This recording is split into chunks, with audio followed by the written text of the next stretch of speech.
پہلا calendar نجومی calendar سے مشہور تھا۔ دوسرا کیلنڈر جس طرح کہ اللہ رب العزت نے انسانوں کو دنیا کے اندر زندگی گزارنے کا اصول انبیاء کرام علیہم السلام کے ذریعے بتایا ہے، اسی طرح اللہ رب العزت نے قرآن کے اندر بھی اور اس سے پہلے کتب کے اندر بھی اللہ رب العزت نے انسانوں کو دن رات، دنوں کے حساب، مہینوں کے حساب کا علم بھی عطا فرمایا تھا اور ان چیزوں کے بارے میں بتایا بھی تھا، کیونکہ انسانوں کی زندگی کے اکثر معاملات اور بالخصوص عبادات، باقی اموروں کا تعلق اس دن رات کے ساتھ ہے۔ اس وجہ سے انسانوں کے لیے ضروری ہے کہ ان ایام کے دنوں کو بھی سمجھے اور اسی طرح مہینوں کی جو تعداد ہے، سال کے اندر کتنے مہینے ہیں، ان حوالے سے بھی ہر انسان کو بالخصوص مسلمان کو ضروری ہے کہ ان کو سمجھے۔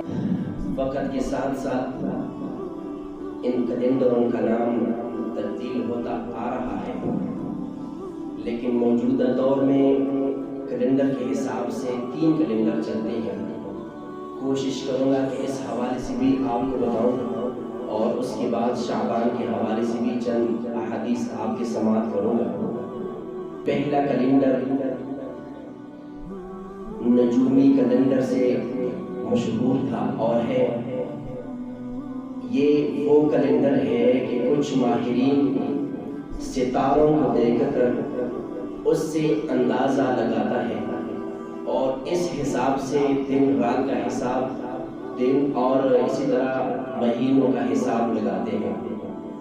اب یہ کیلنڈر اس دور میں نہ ہونے کے برابر ہے۔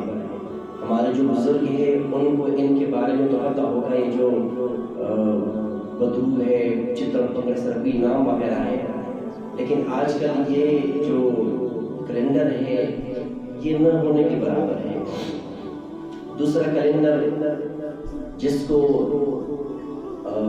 اسلامی اصطلاح میں شمسی کیلنڈر کہا جاتا ہے اور بالفاظ دیگر اس کو عیسوی کیلنڈر بھی کہا جاتا ہے، یہ کچھ انگریز، کچھ عیسائیوں نے اس کی بنیاد رکھی ہے۔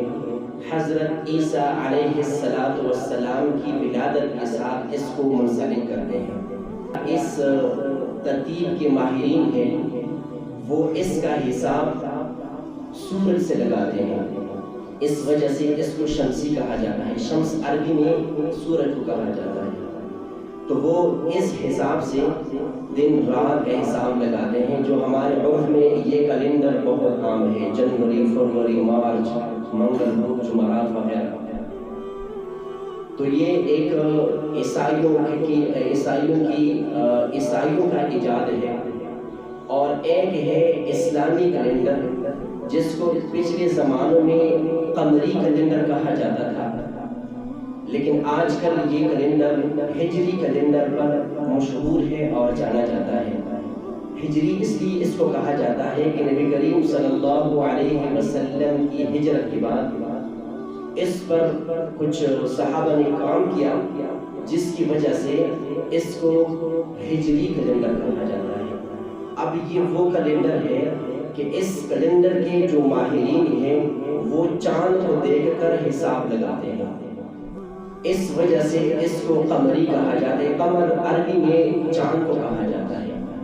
اب ویسے سورج، چاند، تمام تر چیزیں اللہ کی مخلوق ہے، لیکن یہ قمری کیلنڈر کے اندر کچھ خصوصیت ہے۔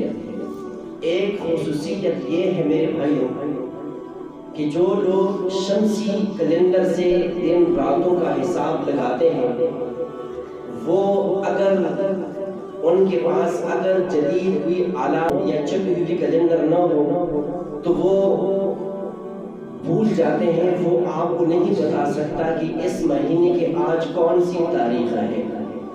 لیکن قمری کیلنڈر کے اندر یہ خصوصیت ہے کہ اگر آپ کے پاس جدید آلہ نہ ہو، چھپا ہوا کیلنڈر بھی نہ ہو، تو اگر آپ سے کوئی پوچھے کہ آج اس مہینے کی کون سی تاریخ ہے تو آپ آسمان کی طرف دیکھ کر بآسانی چاند سے اس کو بتا سکتا ہے کہ آج اس مہینے کا یہ تاریخ ہے.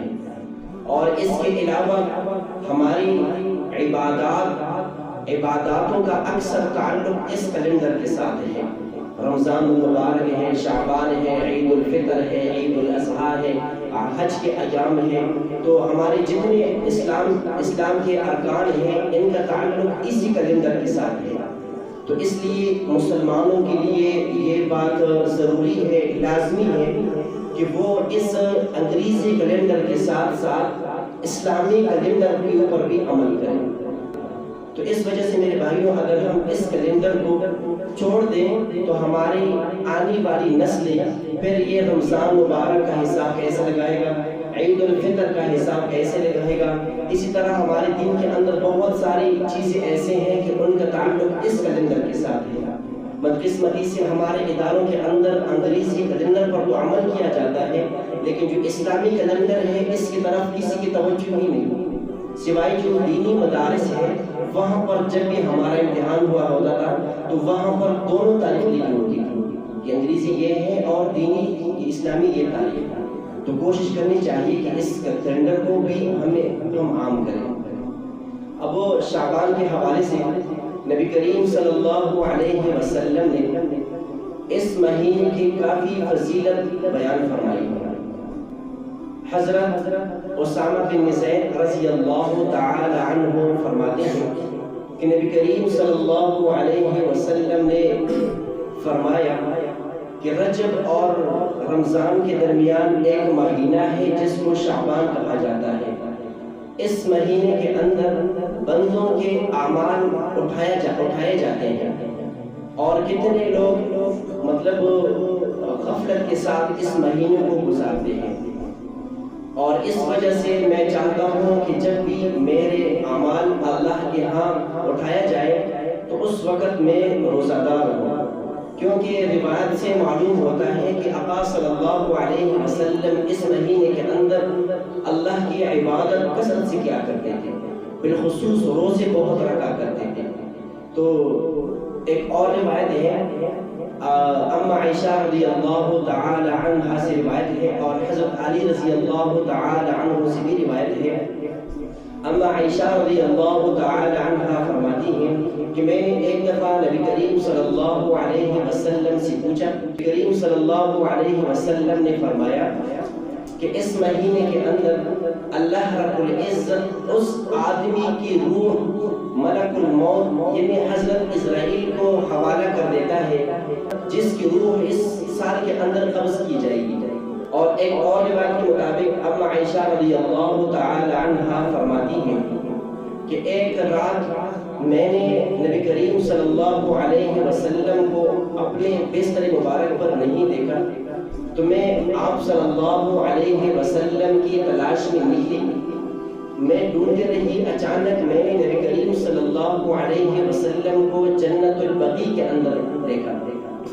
تو جب آپ صلی اللہ علیہ وسلم نے مجھے دیکھا اور فرمانے لگے اے عائشہ آپ کو یہ اندیشہ ہوا کہ میں آپ اللہ اور اللہ کے رسول آپ کے ساتھ بے انصافی کرتا ہے، یعنی کہ میں آپ کی باری میں کسی اور دوسری بیوی کے ساتھ کے پاس جاؤں گا. تو اما عائشہ رضی اللہ تعالی عنہا فرماتی ہیں کہ میں نے کہا یا رسول اللہ مجھے اندیشہ تھا کہ آپ کسی دوسری بیوی کے پاس نہ گئے ہو. تو آپ صلی اللہ علیہ وسلم نے فرمایا کہ اے عائشہ آج شب برات ہے اور اللہ رب العزت اس رات دنیاوی آسمان کی طرف متوجہ ہوتے ہیں اور اپنی شان کے مطابق یہاں پر نزول فرماتے ہیں اور اپنے بندوں کو بنو کلب کے قبیلے کے بندوں سے زیادہ لوگوں کی مغفرت فرماتے ہیں. ایسی اپنی زندگی کو ترتیب دے اور بالخصوص اس مہینے کے اندر روزے رکھے. نبی کریم صلی اللہ علیہ وسلم خود بھی اس مہینے کے اندر روزے رکھا کرتے تھے اور اپنے صحابہ کو بھی روزے رکھنے کی ترغیب دیتے تھے. لیکن افسوس سے کہنا پڑتا ہے پہلے تو جو سمجھدار لوگ ہیں وہ ان چیزوں کو بیان نہیں کرتے کیونکہ مستحب یا نفل کا درجہ رکھتا ہے، اور نہ خود اس پر عمل کرتا ہے نہ عوام کو بتاتے ہیں، اور عوام کو جہالت کی وجہ سے ان پر عمل نہیں کرتے، تو پھر ہمیں اللہ رب العزت کا قرب کیسے حاصل ہوگا؟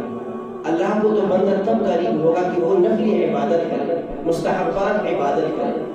تو جب ہم اللہ کی نفلی عبادت کریں گے، اللہ کے نبی کے سنتوں پر عمل کریں گے، تب ہم اللہ کے قریب ہوں گے۔ بدقسمتی سے ہم ان چیزوں کے اندر پڑے ہوئے ہیں، جی چھوڑو یہ مستحب ہے، چھوڑو یہ سنت ہے۔ آقا صلی اللہ علیہ وسلم کے صحابہ وہ نبی کے سنت سمجھ کر کے اس پر عمل کرتے تھے، اور ہم سنت کو ایک اضافی چیز سمجھتے ہیں اور اس کو چھوڑ دیتے ہیں۔